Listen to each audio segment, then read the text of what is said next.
My name is Claire, I'm 27 years old, and if there's one thing I've learned, it's that family gatherings can turn your entire life upside down in a matter of minutes. I wasn't expecting the party that night to change the way I saw my family forever, but looking back, maybe I should have paid closer attention to the cracks forming long before that evening. It was my mother's birthday, and as usual, she wanted the whole family together.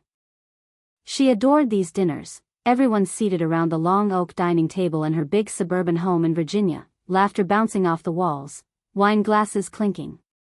I had driven in from Richmond, ready to eat too much cake and tolerate my brother, Matt, for the sake of peace.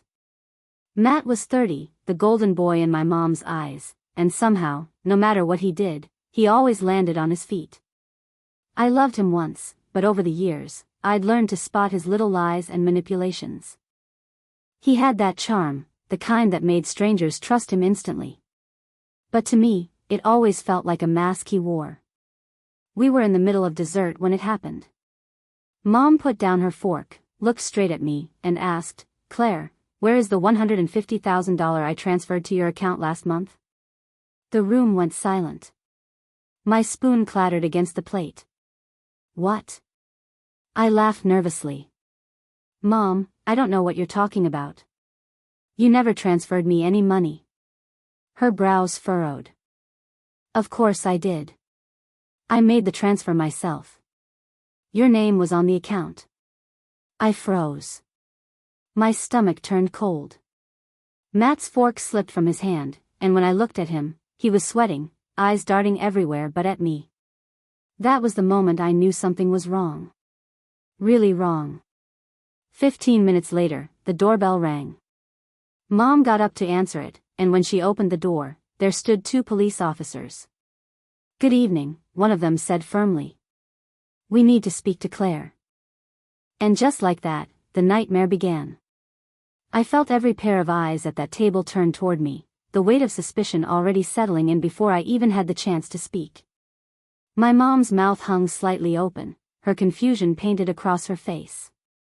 Matt shifted in his chair, trying to look calm, but his knee bounced under the table, an old tell I knew too well. I stood up slowly, my palms sweating. What's this about?" I asked, my voice breaking slightly. One of the officers, a tall man with sharp features, pulled out a folded piece of paper. "We have a warrant to ask you some questions about a transfer of funds totaling $150,000 into your account. That money has since disappeared. You're being investigated for financial fraud." The words hit me like a punch in the gut. "What? That's insane, I never received that money." I blurted out. My chest tightened, and I could feel everyone staring at me like I was some stranger they didn't know. "Ma'am, we'll need you to come with us to the station," the officer continued, calm but firm. My mom stepped forward, her hands shaking. There must be a mistake. I sent that money to help Claire buy a place of her own. She wouldn't just take it and vanish. There has to be some kind of error. But I could see it, the flicker of doubt in her eyes. And then I looked at Matt. He wasn't meeting my gaze. His jaw was clenched, and he suddenly found the floor incredibly interesting. My blood ran hot. "I didn't do this," I said, staring right at him now. "I never saw that money. But I think I know who did." Matt's head snapped up, his face pale. "Don't look at me like that," he snapped, but his voice cracked in the middle. The officers glanced between us, clearly picking up on the tension. One of them pulled out a notepad. "Maybe you should start at the beginning, Claire. Tell us everything you know." And as I stood there, everyone watching, I realized this was no accident. Someone had set me up, and I already had a good idea who. I sat on the edge of the sofa in my mom's living room while the officers asked their questions, their notebooks out, their eyes fixed on me.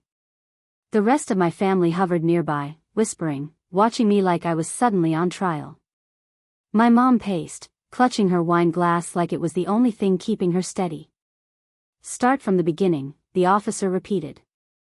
"You're saying you never received the $150,000? "Yes," I answered firmly.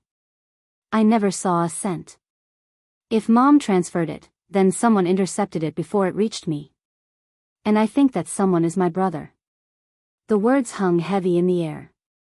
Matt shot to his feet. That's insane, Claire, he snapped, his voice a little too loud. Why the hell would I steal from Mom? From you? But I caught the way his neck flushed red, the sweat glistening at his temple. His hands wouldn't stay still. I knew him better than anyone, he was cracking. Because it wouldn't be the first time you dipped your hands into someone else's pocket, I said coldly. Remember sophomore year? You borrowed Dad's credit card for months until he found out? Or when you drained my savings account that summer I was working double shifts at the diner? You've always had a way of making other people pay for your mistakes. Gasps rippled through the room. Mom stopped pacing, staring at him now. Matt, is that true? He shook his head furiously. That was years ago. And I paid it back. He looked at me with daggers in his eyes. You're just trying to turn everyone against me. The officer scribbled something in his notepad. Mr. Matthews, do you mind showing us your financial records? Matt froze. Just for a second, but it was enough. I leaned forward, my voice low but sharp. You rerouted the money, didn't you? You probably used my name, my information, so it looked like it went to me. That's why Mom thought I had it. You wanted to pin it all on me. The room was suffocatingly silent. My mother's face was pale, her eyes wide, as if she was trying to reconcile the son she thought she knew with the one standing in front of her now. The officer finally spoke. We'll need to see your accounts, Mr. Matthews. Tonight. And just like that, Matt's mask began to slip. The officers insisted on pulling out their laptops right there in the living room. They asked Matt to log into his online banking, and for a moment, I thought he was going to refuse. His jaw was tight, his arms crossed, like a cornered animal trying to decide whether to fight or flee. Sir, the taller officer said firmly, if you don't cooperate, we'll have to bring you in tonight. Reluctantly, Matt sat down at the dining table, his fingers trembling as he typed in his login information. The room was dead quiet. My mom leaned against the wall, her face pale, while my aunt, who'd been unusually quiet this whole time, whispered prayers under her breath. The officer scrolled through the transactions, his brows furrowing. Interesting, he murmured. A wire transfer of $150,000, deposited into this account 2 weeks ago, and then moved within 24 hours to an offshore account. My stomach dropped, but at the same time, a grim satisfaction burned in my chest. There it was. Proof. Matt's face turned ghostly white. That's not mine. Someone hacked me, he blurted out, his voice high-pitched now. I swear, I don't even know what that account is. The officer didn't even look up. The offshore account is registered under the name Claire Matthews. My heart pounded. Of course. He'd used my identity to open the account. He hadn't just stolen the money, he'd set me up to take the fall. See? Matt shouted, seizing the moment. It's her name. It's her account. She's trying to frame me. But his desperation was too obvious now. I stood, my voice steady even though my hands shook. You expect us to believe I would open an offshore account in my own name? That doesn't even make sense. No criminal would be that stupid. The officers exchanged a glance. One of them nodded slightly. Sir, the taller one said again, his voice colder this time, we'll need to take a deeper look into your devices, phone, laptop, anything you've used for financial transactions. If you're innocent, you have nothing to worry about. Matt swallowed hard, his Adam's apple bobbing. Why yeah, sure. But the way his hands fidgeted, the way sweat dripped down his temple, I could tell. His world was starting to unravel, and I wasn't about to let him bury me in it. That night felt endless. The officers eventually left, taking screenshots of Matt's accounts and promising to subpoena the rest of his records. They told me not to leave town while the investigation was ongoing. I nodded, but inside, I was seething. I wasn't about to just sit around while Matt tried to dig himself out by burying me deeper. After they left, Mom pulled me aside into the kitchen. She looked 10 years older, her shoulders sagging as she whispered, "Claire, tell me the truth. Did you really have nothing to do with this?" I stared at her, my heart breaking a little. "Mom. I swear on everything, I had nothing to do with this. Matt's been lying to us for years. You just never wanted to see it." Her eyes shimmered with tears. "He's my son," she whispered. "He's my brother," I shot back. "But that doesn't make him innocent." She didn't answer, and I knew then that part of her was still clinging to the hope that this was all just a mistake. I couldn't blame her, but I wasn't about to let Matt drag me down. That night, I drove back to my apartment in Richmond and pulled out the old shoebox I kept hidden in my closet. Inside were receipts, emails, and even screenshots from years of Matt's little scams, things I'd collected over time, things I never thought I'd need. He had always been reckless, always leaving traces. I spent hours going through everything, piecing together a timeline. The pattern was clear: every time he was broke, money mysteriously disappeared from someone close to him. Our dad's credit card. My savings account. A loan Mom had taken out for emergency repairs that never happened. And now, this. But this time, he had gone too far. He hadn't just stolen, he had tried to destroy me in the process. By the time the sun came up, I had made up my mind. If the police were going to take their time, fine. But I was going to make sure there was no way Matt could talk his way out of this. This wasn't just about proving my innocence anymore. This was about revenge. I called in sick to work the next day. My boss wasn't thrilled, but I couldn't care less. My life was on the line, and I wasn't about to lose everything I had because Matt thought he could outsmart everyone. I started with what I already knew: Matt was careless online. He reused passwords, left his devices unattended, and thought deleting an email meant it was gone forever. I remembered once, years ago, I had helped him set up his first online banking account. He'd used the same password for Netflix, email, and everything else. I had written it down once in an old notebook. Digging through my desk drawers, I found it, a messy page with a list of my own old logins and, at the bottom, scribbled in his handwriting, Matt 1989. I felt a rush of adrenaline. Could he really still be using the same thing?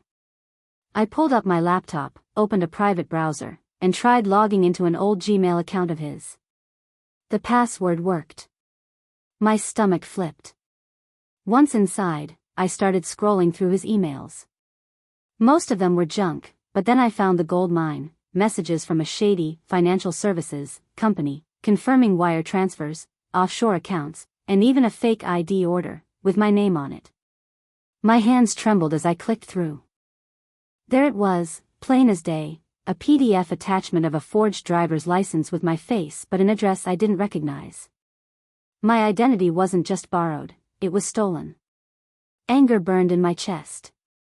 He had planned this for months, maybe longer. He hadn't just tried to pin this on me by accident. He wanted me ruined. I printed every email, every attachment, every receipt. I organized them into a binder, making notes and highlighting the important details.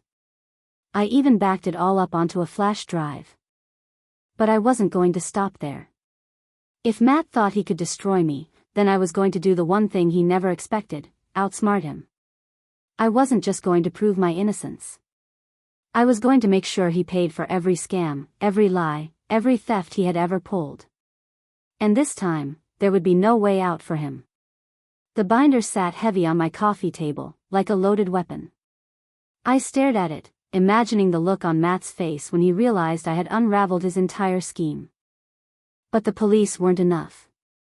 I knew my brother. He was slippery, manipulative, the kind of person who could twist a half-truth into something that sounded like gospel. If this was going to stick, I needed him to expose himself. I decided to set a trap. First, I bought a cheap burner phone from a convenience store. Then, using one of his old email threads with the shady financial services company, I drafted a message from a spoofed address. I posed as one of his contacts, the kind of people who helped him set up those offshore accounts. The message was simple. Funds received. Need confirmation of beneficiary before final release.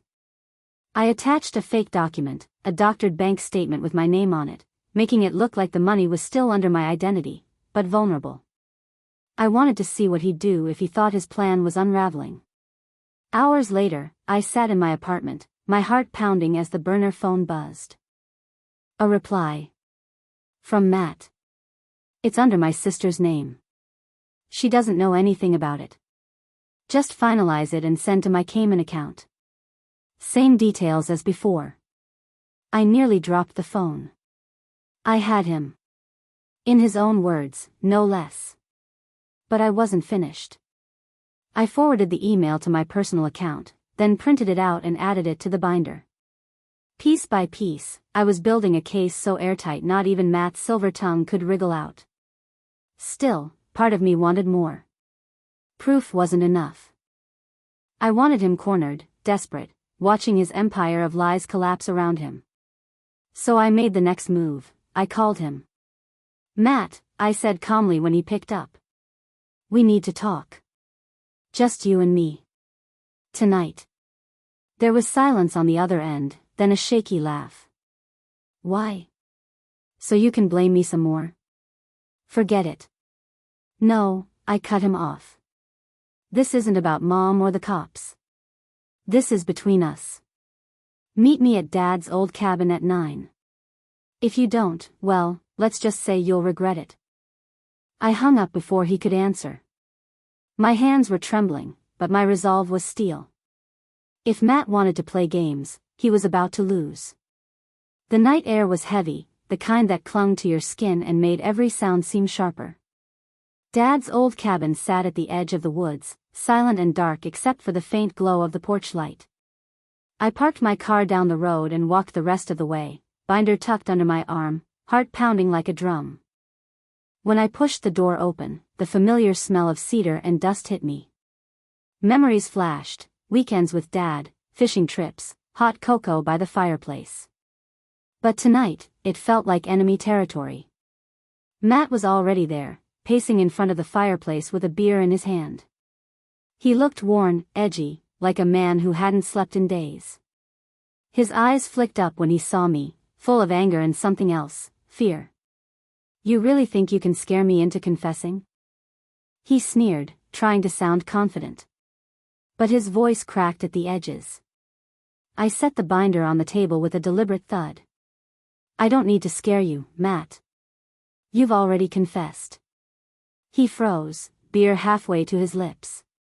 What the hell are you talking about? I slid one of the printed emails across the table toward him.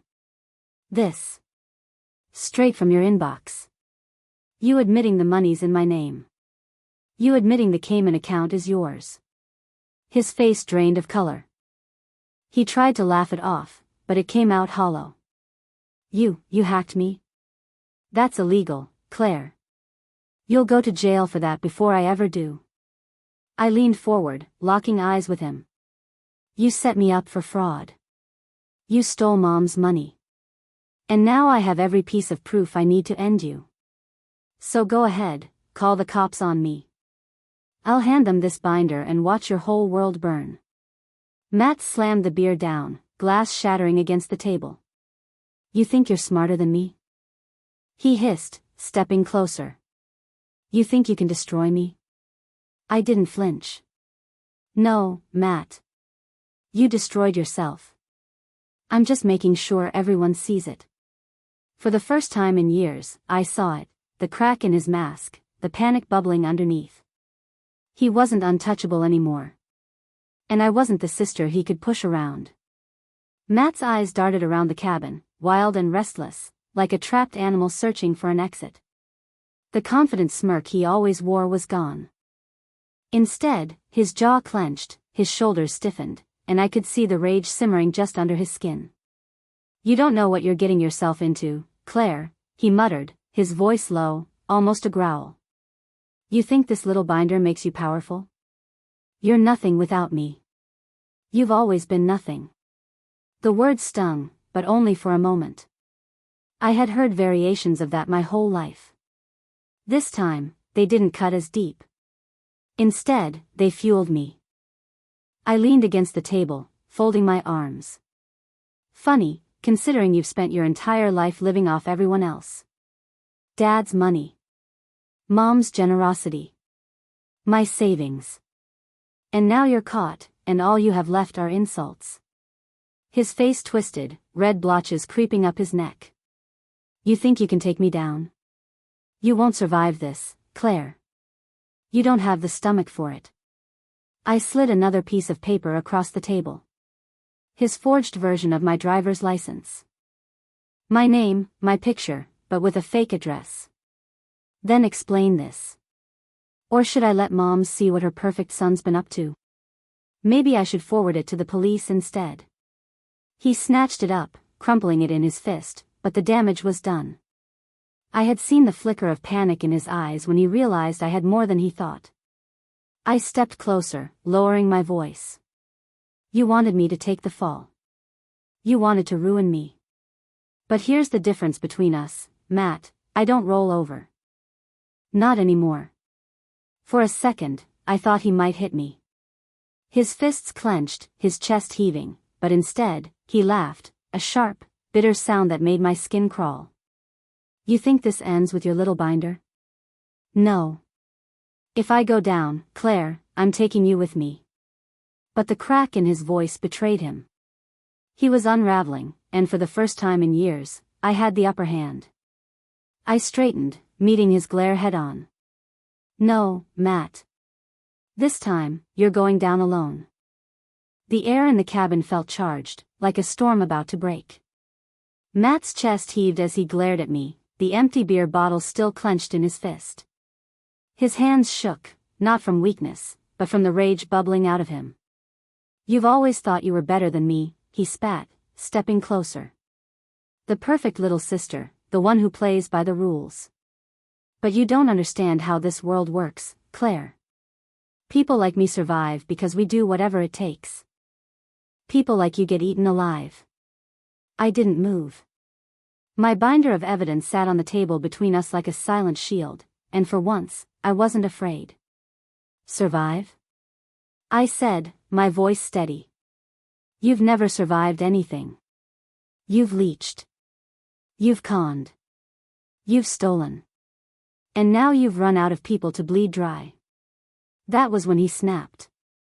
With a roar, he hurled the bottle at the wall behind me. Glass exploded, shards scattering across the floor. I didn't flinch, I wanted him to lose control. The more reckless he became, the easier it would be to expose him.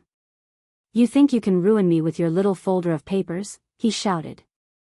I'll burn it, I'll destroy it, and no one will believe you over me. They never have. He lunged for the binder, but I was faster.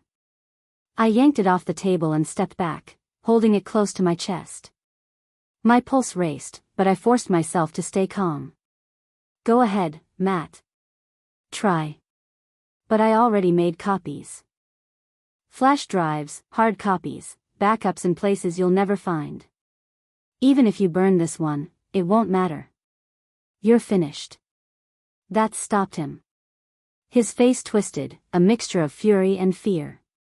His breath came in ragged gasps as he realized I wasn't bluffing.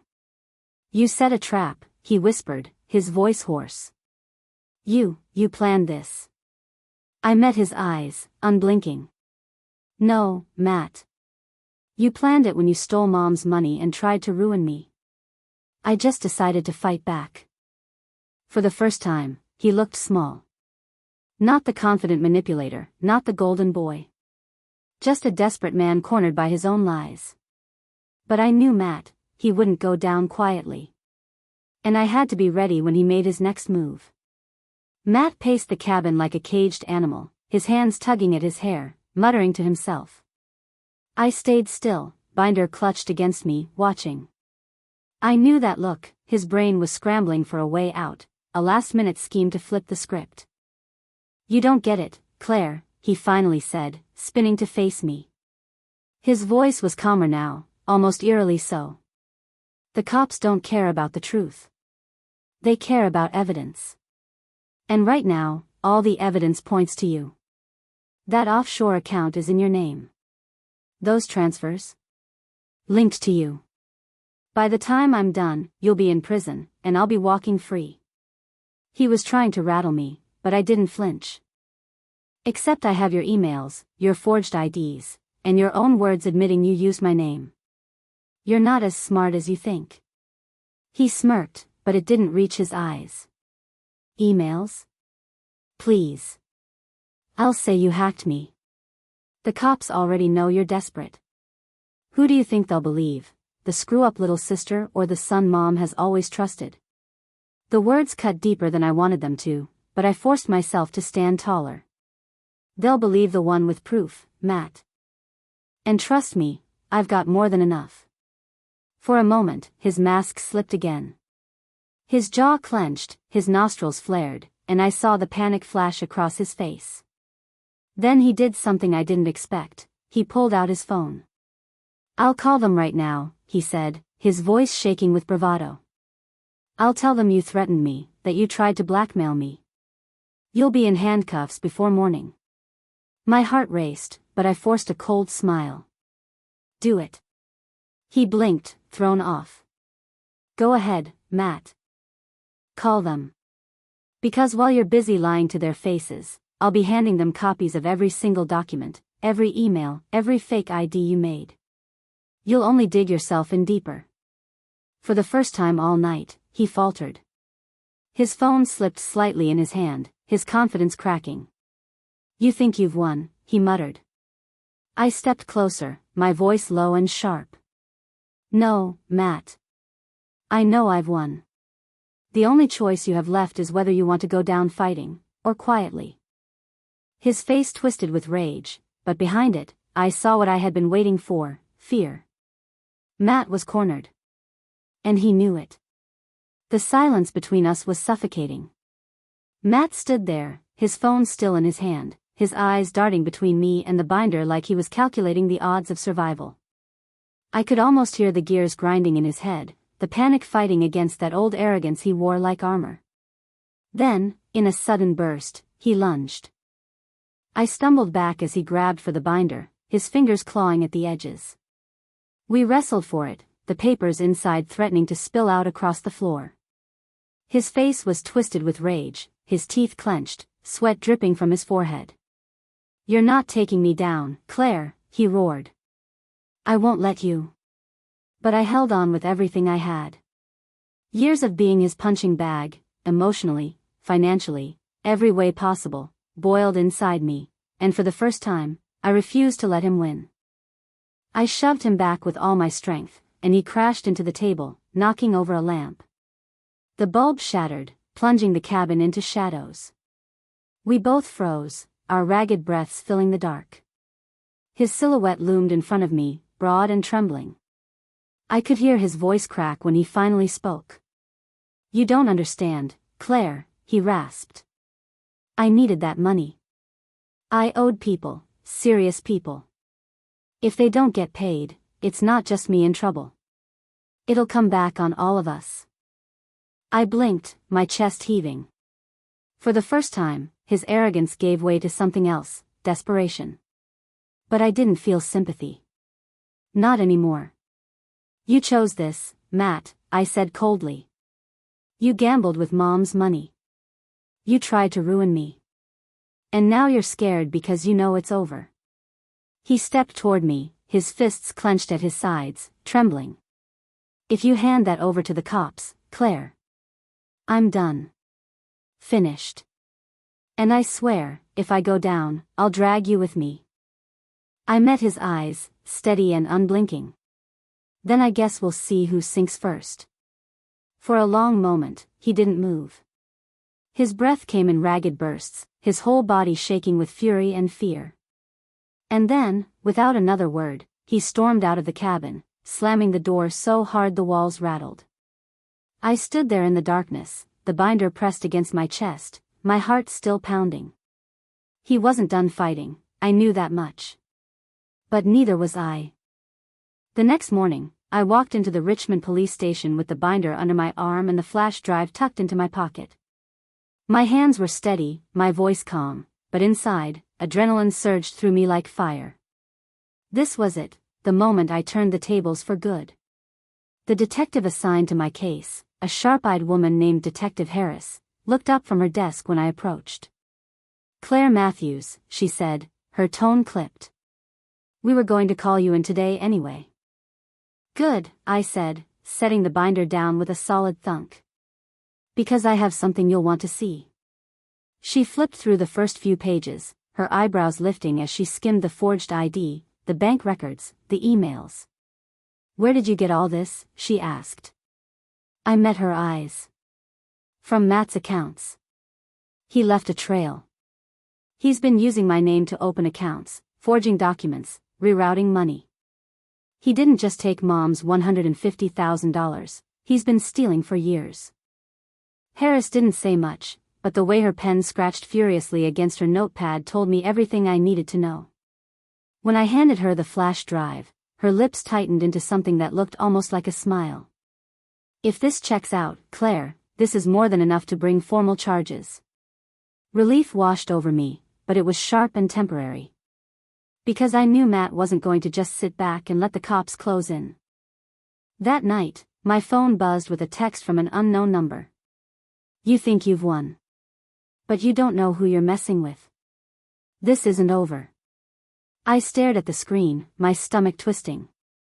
The words were pure Matt, cocky, defiant, but laced with fear. He knew the walls were closing in, and like a cornered animal, he was going to lash out. Instead of fear, though, I felt something else, determination. I wasn't just going to hand him to the police.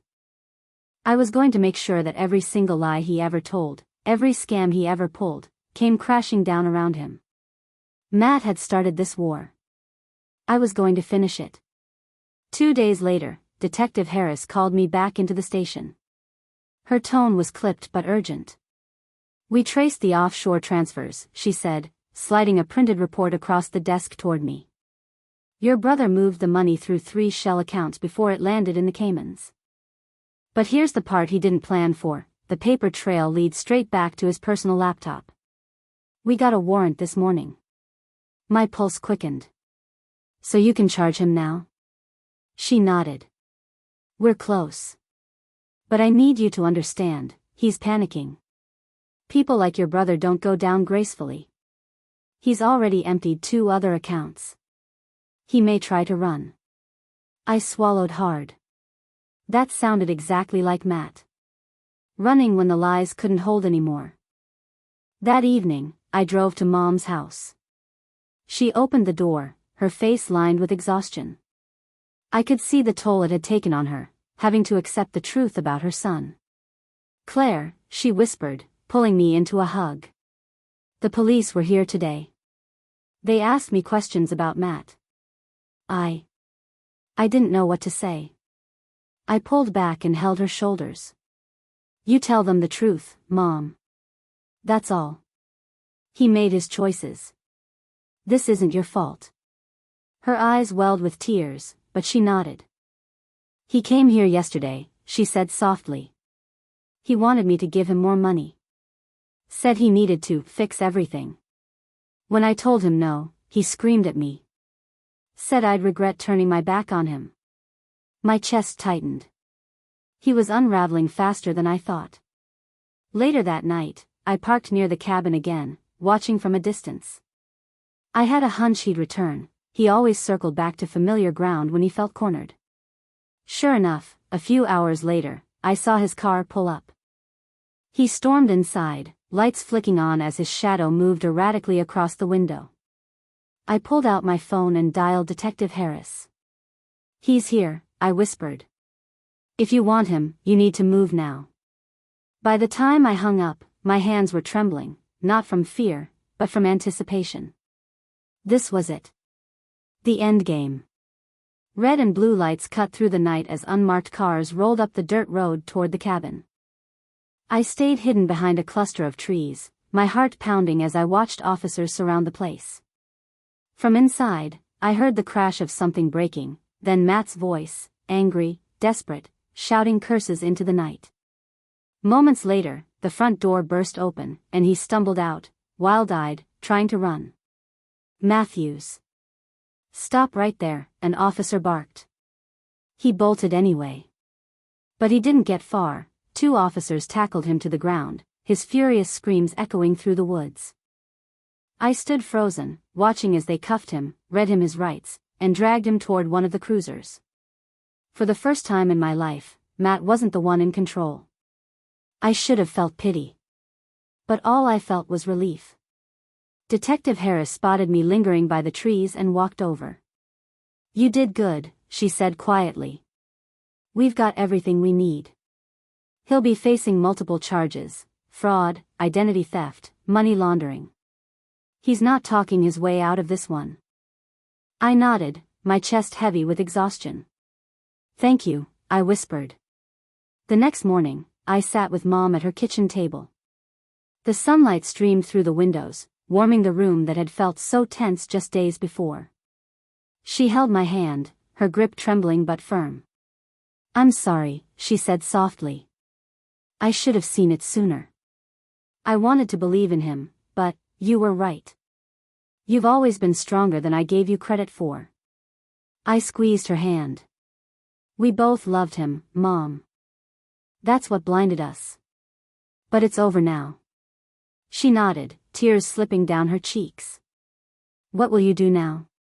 I looked out the window, the world suddenly brighter, lighter. Live my life without looking over my shoulder. Start fresh.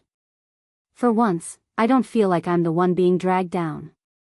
That afternoon, I walked through the park near my apartment, binder finally tucked away in a drawer where it belonged. The war was over. I had fought back, and I had won. Matt's lies had nearly destroyed me, but in the end, they destroyed him instead. And for the first time in years, I felt free.